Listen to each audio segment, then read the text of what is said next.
ভাতের ফ্যান প্রতিদিন ফেলে দিচ্ছেন, আরে করছেনটা কি জানেন? ভাতের ফ্যানে কত উপকারিতা রয়েছে স্কিনের জন্য এবং হেয়ারের জন্য কত ভালো।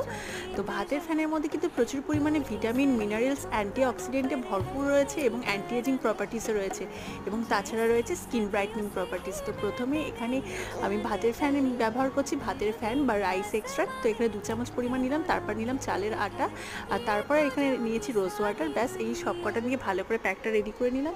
এরপর পুরো মুখে ভালো করে অ্যাপ্লাই করে 3 থেকে 4 মিনিট মতন আগে মুখে রেখে দেবো।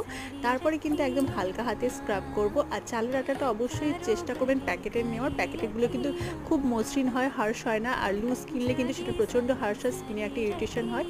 আর এরপর ভালো করে হালকা হাতে স্ক্রাব করে নিন। আমি ভিডিওটা কিন্তু ফাস্ট ফরওয়ার্ড করে দিয়েছি। আর এই নাকের সাইডে এই থুতনিতে ব্ল্যাক হেডস হয়, তো ভালো করে কিন্তু এভাবে ঘষলে কিন্তু সেটা রিমুভ হয়ে যায়। এরপর ভালো করে জল দিয়ে মুখটা ধুয়ে নিন, আর তারপরে দেখুন জাস্ট রেজাল্ট, ফ্যান হয়ে যাবেন আপনারা।